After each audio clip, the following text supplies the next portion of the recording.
Let me tell you a story whispered around the streets of San Juan, a tale of horror that was passed down from generation to generation from the time of the Spanish rule to the present day.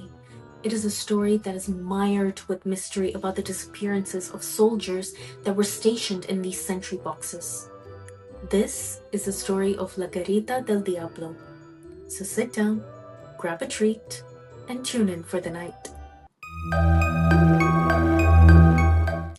This tale takes place a long time ago in San Juan. San Juan was essentially created for military purposes to protect the city and its people from enemy attacks. And so, because of that, the city is surrounded by walls that intermittently had sentry boxes, the garitas. They were kind of like the small, narrow towers protruding from these walls. It only had space for one, at most two soldiers. And in each of these sentinel boxes, there was a sentinel, this soldier, that they would stay there for the entire shift, basically being on the lookout through the small window in the sentry box for any enemies that might attack. You see, these sentry boxes, there are several that are scattered throughout the city. And when the soldiers are stationed in these sentry boxes, especially during the night, when there was not much else to do, the soldiers would find creative ways to keep each other awake. And one of the ways was to exchange screams. The soldier from one sentry box would shout, "Sentinela, alerta!" basically shouting, "Alert, sentinel!" And the sentinel from the next box over would shout back as a reply, "Alerta esta!" meaning, "I'm alert here." And the sentinel would then shout to the other sentinel down the line until the very last sentry box. Just to keep themselves awake in the quiet night. Like I said, there are several of these sentinel boxes, the sentry boxes, that are scattered throughout the city. But this particular one, it was the most remote part of the entire defense wall, right on top of a cliff with turbulent waters of the ocean beating on the walls and the jagged rocks beneath. And not many people were actually willing to man this specific sentry box because of the tales of strange things that happened at night near this box. Now, whether the tales were true or not is a different matter, but those tales were enough to make sure that people didn't even want to go near it. And that particular night, Sentinel Sanchez was ordered to man that very same box. He got the order that afternoon, and ever since then, he was terrified. So when it finally came time to go to his station, he goes up to the sentry box, very slowly. The night drags on. Everything looks calm at first. Sentinel Sanchez got his alert from his neighboring box, and he even responded, and it was quiet again. In the darkness, they could not see very much anyway, so Sentinel Sanchez calms down. He thinks it was silly how scared he was to even come up to the sentry box. There was nothing to be scared of. And that's when he sees it. A little light just outside the sentry box. Sentinel Sanchez squints his eyes to see clearly, or maybe he was just imagining it. But the light continues to grow bigger and bigger, and by the time it gets near the entrance of his box, Sentinel Sanchez could see it very clearly. It was a beautiful spirit, and the minute Sanchez lays his eyes on the spirit, he was in a trance. Step by step, he walks closer to the spirit as if he was magnetically drawn to the mirage. Time goes on again. Minutes turn into hours, and now it was time for another round of alerts from the sentinels.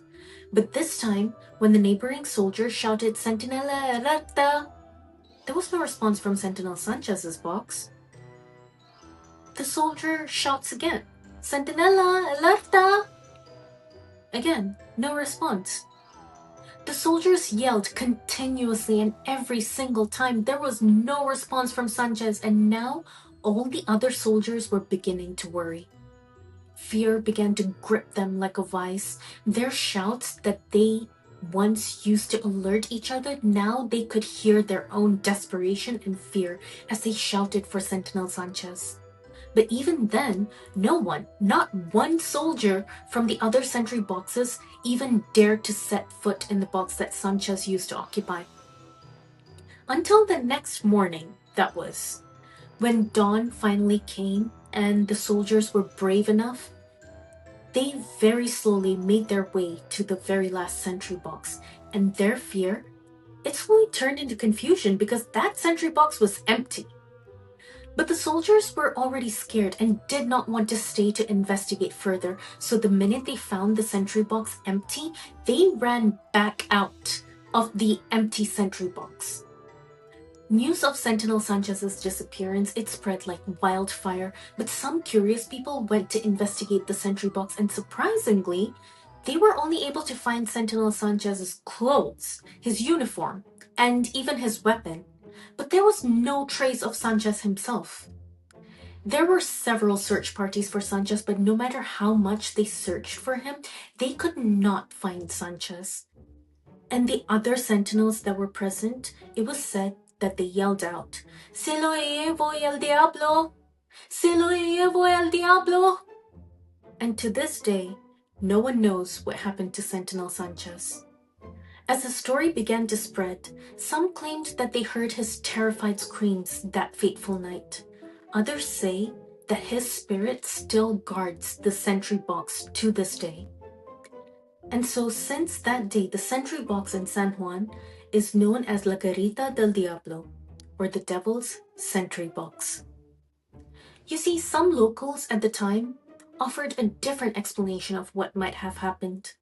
They said that the Sentinel Sanchez could have deserted his post so that he could elope with the love of his life, this girl named Diana. They said that the two of them loved each other so much, but their relationship was not approved by either Sanchez's superiors or even Diana's mother, so the couple agreed to meet up that night and to make their escape. But they needed a plan to make sure that they weren't followed. So that night, when Sanchez was assigned to that specific sentry box, he tells Diana. And in the dead of night, Diana sneaks into the sentry box.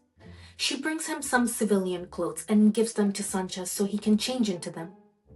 They leave Sanchez's soldier uniform and weapon inside the sentry box, hoping that the people who see the missing clothes attribute them to the legends and scary stories that are associated with the sentry box. And so, Sanchez and Diana escape, making a life of their own and never again to be seen. Either way, it's a bit of a scary tale, and I, for one, will be terrified to visit the Garita del Diablo. So it is a very good thing that Puerto Rico has so many other culturally and historically beautiful sites. You see, the history of integrating love and horror in folktales is an integral part of the Puerto Rican culture.